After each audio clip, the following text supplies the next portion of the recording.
She told me I was never allowed to sit there. You used my image without permission. I can explain this. It's a mistake. We know it's not. We have proof.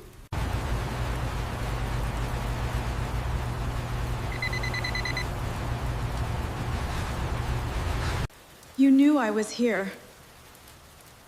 Yes. Why? I am so sorry. I should have told you.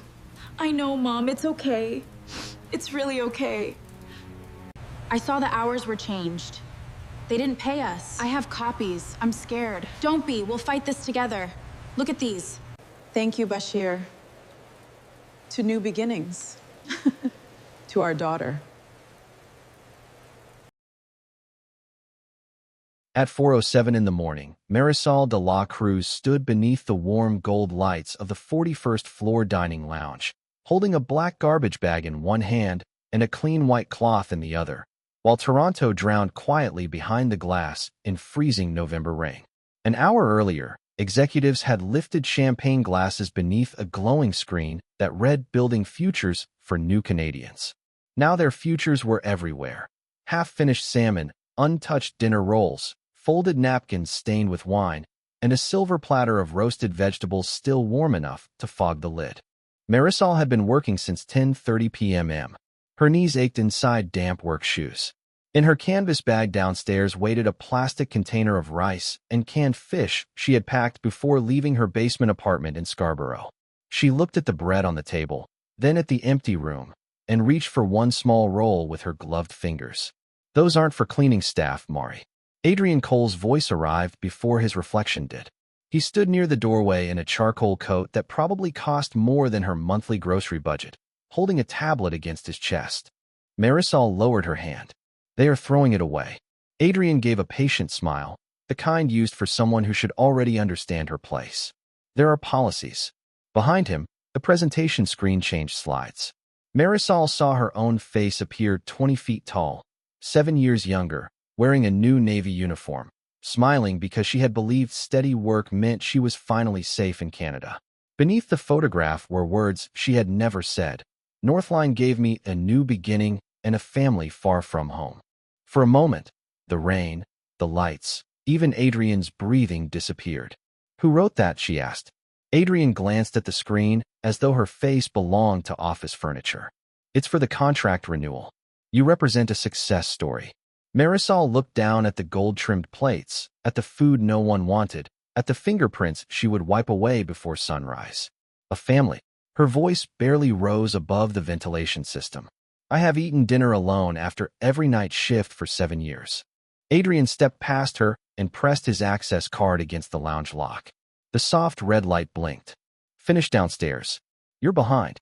In the loading level corridor, beneath fluorescent lights that made everyone look tired, Marisol opened her cold dinner beside a vending machine. There were 2 plastic chairs. One held her supply bag. The other remained empty.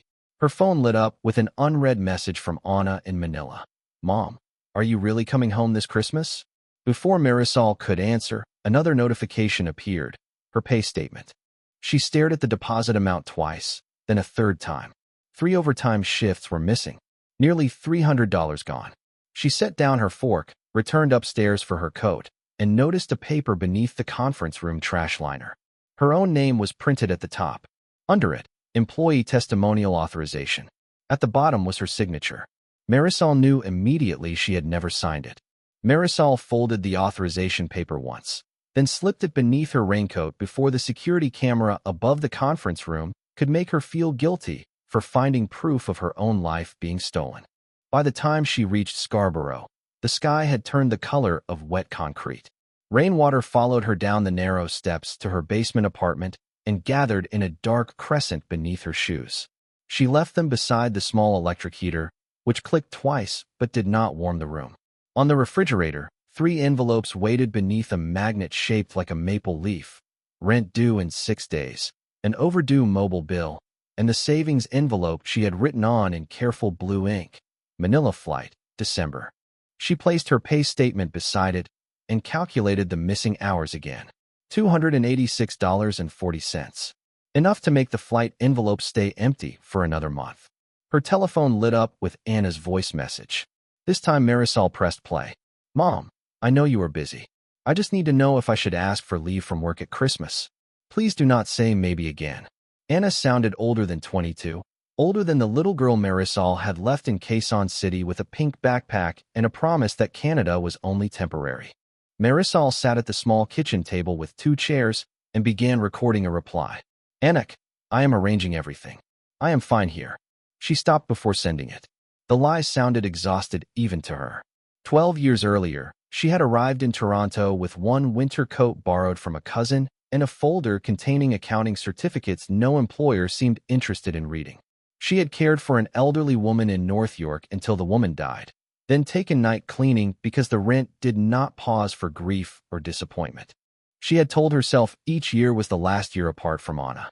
Each year, survival cost more. That night, at Halcyon Center, a new cleaner waited near the supply closet in a navy uniform still stiff from its packaging. Marisol? I am Sophia Reyes, she said. Adrian told me you would show me the floors. Sophia spoke softly, with the careful politeness of someone new to Canada and afraid of making a mistake. Near midnight, after they polished a boardroom table overlooking the rain, Sophia opened her lunch bag. Can we take our break together? Marisol shook her head. Breaks are assigned separately. Sophia frowned. Why would anyone schedule loneliness? Hours later, before leaving, Sophia caught Marisol beside the time clock and unfolded her first pay statement. I worked late on Tuesday with you, she whispered. Where is my overtime? Marisol stared at the missing hours, then slowly reached into her coat for the forged paper bearing her signature. Marisol did not show Sophia the paper. Not yet. She folded it deeper into her coat pocket and touched Sophia's pay statement with one finger, following the printed hours the way she once followed numbers across accounting ledgers in Manila. You worked until 6:30 on Tuesday, she said quietly. I saw you finish the West conference rooms. Sophia nodded. My son had a fever. I stayed because I need this job. Marisol looked toward the security camera above the time clock. Keep this. Do not leave it in your locker. At the end of the shift, instead of taking the train home, Marisol waited outside Adrian's office on the 39th floor. Through the glass wall, she could see his coffee steaming beside a folder stamped Halcyon contract renewal. When he finally opened the door, she placed her pay statement on his desk. My overtime is missing. Sophia's is missing too. Adrian leaned back slowly, as though her concern had interrupted something more important. Payroll adjustments happen. Extra hours sometimes appear on the next statement. Mine did not appear last month either. His smile weakened, but his voice remained pleasant. Mari, you have always been dependable. That is why we use your story when we speak about opportunity. I would hate for a misunderstanding to make you seem difficult just before staffing reviews. The word difficult settled in the room like a locked door. Marisol picked up her pay statement. When is the next statement? When payroll processes it. He stood, ending the conversation. Go home. You look tired. That night, Marisol watched the building differently. At 12:45, Sophia carried her lunch toward the staff room, tapped her card, and received a red light. At 1:15, Bashir, the quiet cleaner assigned to the law offices, ate soup alone beside a service elevator. At 2 o'clock, Marisol found herself in the loading corridor with her untouched rice, listening to rainwater strike the metal ramp outside. Daniel Park, the overnight security guard, paused beside her chair. They still keep that break room locked overnight? He asked. Marisol looked up. Still. Daniel hesitated. The other contractors use it. Delivery crews. Security. Building maintenance. I thought Northline requested something different for your team. Before Marisol could answer, her telephone vibrated. The schedule for the following week had been posted. She opened it and scrolled to Sophia's name. It was gone. Every shift had been reassigned.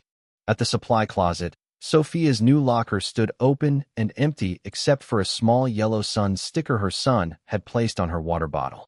Adrian appeared behind Marisol with his tablet under one arm. Sophia will not be returning, he said. Some people are not grateful enough to stay employed. In her pocket, Marisol felt the folded authorization paper press against her palm, and for the first time, the empty chairs in that building no longer looked accidental. For the next 3 nights, Marisol said nothing about Sophia. She pushed her cart through the marble corridors of Halcyon Center, emptied wastebaskets beneath framed awards for corporate compassion, and watched new names appear where old ones had disappeared from the Northline schedule. There had been Lata, who once saved half her dinner for a daughter studying in Brampton. There had been Tesfaye, who sent money to his mother in Addis Ababa and always carried tea in a dented thermos. There had been Miguel, who cleaned the glass offices on the west side and vanished one January morning after asking why his check was smaller than expected. Marisol had told herself they had moved on. Better work. Better lives. It had been easier than wondering whether the building had swallowed them one by one. Near midnight on Thursday, Adrian summoned her to the 39th floor boardroom. On the table lay a folded navy uniform, darker and newer than the one she wore, beside a gold name badge printed with Marisol DLA Cruz, Northline Employee Ambassador. The Halcyon signing event is Monday, Adrian said. Senior leadership wants an authentic face representing our team. Marisol did not touch the uniform. You mean my face. Your journey, he corrected. People respond to gratitude. She looked through the rain-streaked windows at the lights far below, each condominium window warm enough to suggest a life she could never quite reach. And what do I say about my journey? Adrian slid a page toward her. Nothing complicated. Canada gave you opportunity. Northline gave you belonging. You are proud to be part of our family. The final sentence was already printed beneath a blank signature line. Marisol felt the old forged authorization folded inside her bag like a warning she had been too frightened to obey. I would like time to read this. Adrian's expression remained calm, but his fingers closed around the gold badge. Do not confuse being visible with being valuable, Mari. Later, in the loading corridor, Marisol sat before her untouched dinner. The empty chair across from her seemed to hold every person whose name had quietly vanished. Daniel approached from the security desk, holding a paper cup of coffee. I checked the access record, he said softly. Sophia left after meeting Adrian. She was crying. Her badge was disabled 10 minutes later. Marisol swallowed. Did she resign? Daniel looked toward the camera above them. There is no resignation recorded with building security. Her telephone vibrated inside her pocket. The message came from an unfamiliar number. I am Sophia. Do not answer at work. He changes the time sheets after we clock out. I took photographs before he removed my access. A second message appeared, containing an image of 2 payroll screens. Marisol saw Sophia's hours before midnight, then the corrected version Adrian had approved. For hours had disappeared. At the bottom of the second image was a list of employee files flagged for adjustment. Marisol enlarged it until one name became clear. Her own. Marisol waited until she was 2 subway stops away from Halcyon Center before calling Sophia. The train windows reflected her face against the dark tunnel, pale with exhaustion, older than it had looked on the Northline brochure. Sophia answered on the third ring and asked her to meet at a small coffee shop near Kennedy Station, where nobody from work would recognize them. The next afternoon, Marisol sat across from her beneath weak fluorescent lights while sleep tapped the window. Sophia looked as though she had not slept. Her son's yellow mittens rested beside an untouched cup of tea. Adrian called me into his office after I asked about overtime, Sophia said. He placed a resignation letter in front of me and said if I refused to sign, Northline would report that I had falsified my hours. I have only been in Canada 14 months. I was afraid no one would hire me again. She unlocked her telephone and showed Marisol the photographs. Original shifts. Altered shifts. Approved adjustments. In every record, the missing hours belonged to workers who cleaned after midnight. Workers whose accents Adrian praised at company events but ignored when they asked about money. Marisol took out a small notebook from her handbag and wrote each number carefully. The old part of her, the woman who once balanced accounts in Manila, recognized the pattern within minutes. This is not an error, she whispered. It is a system. That night, she returned to Halcyon with the numbers memorized and Sophia's photographs saved under Anna's name in her telephone.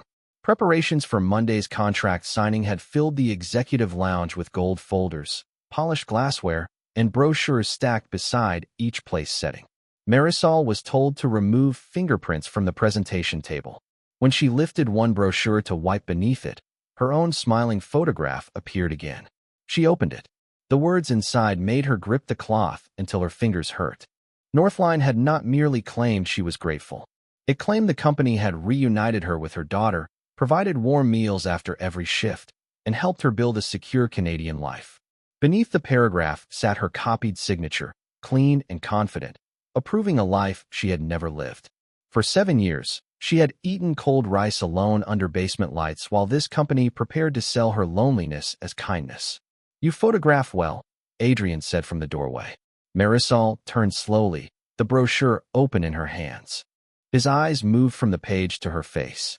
"You should have left those materials where they were. You wrote that my daughter is here," she said. "You wrote that I eat with my team." Adrian closed the door behind him with quiet care. "No one purchasing a service wants the painful version of an immigrant story, Mari." Marisol held the brochure against her chest. "Then perhaps they should hear it from me." For the first time, Adrian's polite smile disappeared. Adrian remained in the doorway long enough for the silence to become a threat.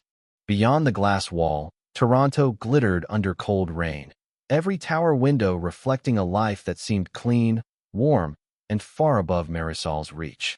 He walked toward her without raising his voice and took one of the brochures from the table. "You believe people want truth," he said. "They want a story that makes them comfortable signing a contract." Marisol kept her copy pressed against her uniform. "My daughter is not here. I never said these words. That signature is not mine." Adrian sighed, as though she were a child refusing simple advice. "Your photograph, your employment, your arrival in Canada. The message is accurate enough." Accurate enough for whom? His expression hardened. "For the people keeping this building running. For the people keeping you employed." Marisol felt her heartbeat behind her ribs, but her voice stayed quiet. "And the missing overtime." Adrian placed the brochure neatly back in its stack. "Payroll manages payroll." Sophia asked the same question, and the next day her name disappeared. For the first time, he looked directly at her, not at her uniform, not at the cloth in her hand, but at the woman standing inside it. "You have worked here 7 years, Mari. You are 47 years old.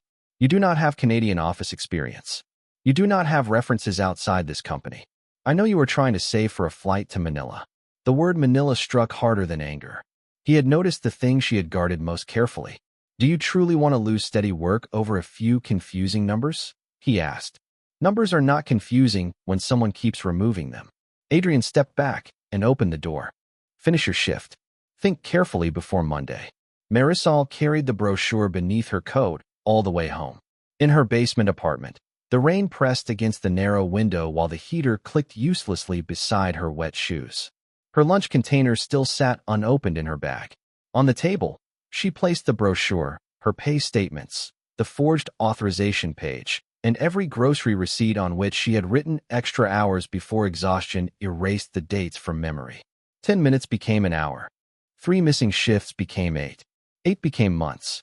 Each erased hour was a bus fare, a bag of groceries, a payment toward the ticket home she had never been able to buy. Her telephone began ringing. Anna's face appeared on the screen. Marisol let it ring until the room grew quiet again. Then a Northline email arrived. Effective immediately, she was suspended pending investigation for unauthorized access to confidential executive materials. Her employee badge would be disabled before the next shift. Marisol stared at the message until the letters blurred. A voice message from Anna appeared beneath it. "Mom, please stop telling me you are fine. I think I am old enough for the truth."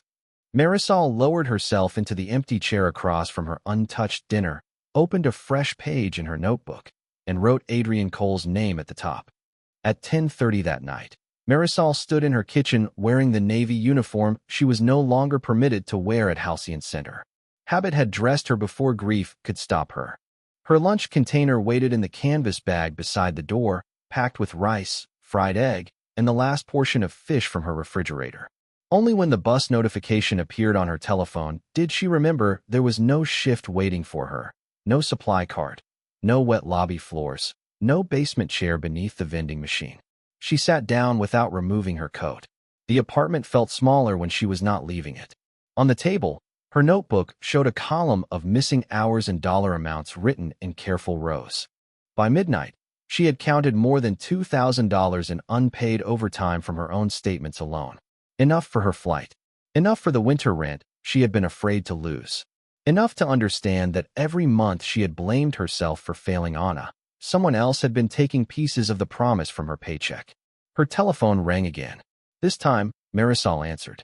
Anna's face appeared in the blue light of her screen, framed by the bedroom Marisol had never seen except in photographs. "Mom," Anna asked, "why are you not at work?" Marisol looked at the untouched dinner in front of her. For 12 years, she had protected her daughter from the truth so carefully that she had also protected the lie. "I do not clean offices because I like working at night," she said. "I clean them because my Canadian experience was never enough for the jobs I trained for.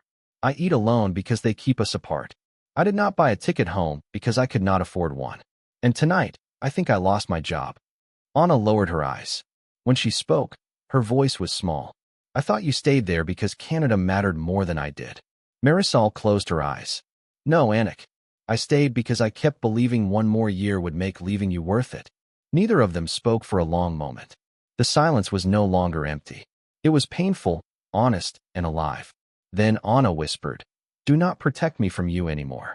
After the call ended, Marisol sat with both hands around her cold tea until a new number appeared on her screen. It was Daniel.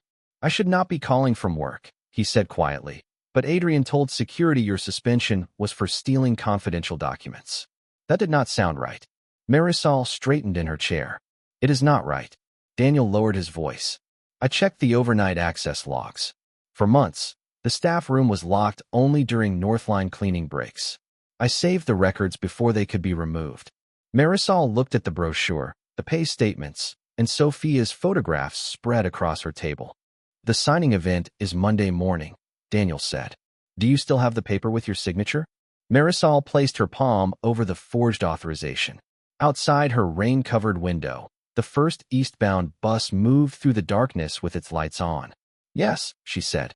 "And this time, I am not going to eat in silence." By 9 o'clock on Monday morning, the 41st floor dining lounge no longer looked like a place Marisol had spent years cleaning. Fresh white orchids stood in glass vases. Gold folders rested beside porcelain cups. A wall screen displayed Adrian Cole's favorite words in elegant lettering: opportunity, inclusion, belonging. Outside the windows, Toronto was gray with rain, the towers fading into cloud as though the entire city had decided not to witness what happened inside expensive rooms. Marisol stepped from the elevator wearing her Old Navy uniform beneath her winter coat. Beside her stood Sophia, gripping a folder of photographed timesheets with both hands. Bashir came quietly behind them, holding 3 pay statements. Daniel remained near the reception desk with printed access records tucked under his security jacket. Adrian stopped speaking the moment he saw her. Around the marble table sat Halcyon executives and 2 Northline representatives waiting to approve the renewal contract. "Marisol is currently suspended," Adrian said sharply. "Security, please escort her downstairs." Daniel did not move.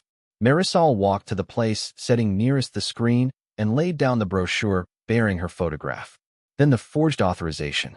Then her notebook of missing hours. Her hand shook only once, when she placed her lunch container beside the evidence. "This is the warm meal your brochure says I received after every shift," she said. "I ate it cold, alone, beside a vending machine, because our staff room was locked during Northline breaks." Adrian forced a laugh. "This is an employment misunderstanding. She is upset because payroll required adjustments." Sophia stepped forward. "He removed my hours, then told me to sign a resignation letter when I asked why." Bashir placed his statements on the table. "Mine are missing too." Daniel opened his folder. Building access records show the staff room remained available to security and maintenance overnight. It was restricted only during scheduled Northline cleaning breaks. One Halcyon executive turned toward Adrian. "Why would you prevent your cleaners from using the room?" Marisol answered before he could. "Because we were never supposed to sit together. If we sat together, we would compare our paychecks. If we compared our paychecks, we would know what had been taken." The screen behind her changed automatically to the next presentation slide. Her smiling face appeared again, larger than everyone in the room. "Northline gave me a family in Canada." Marisol turned to look at it, then faced the people seated at the table. "My daughter lives 11,000 kilometers away. I have not held her in 12 years. That sentence is not my life. It is his advertisement." Nobody reached for the contract. The Halcyon executive closed the gold folder and asked Adrian to surrender his access card pending an independent review. As Adrian removed it from his lanyard, his eyes fixed on Marisol with stunned disbelief, as though she had broken a rule he believed she would obey forever. Marisol gathered nothing from the table. Not the brochure. Not the lunch. She left them where everyone could see them. In the elevator descending toward the lobby, Sophia whispered, "What happens now?" Marisol watched the floor numbers fall, one by one.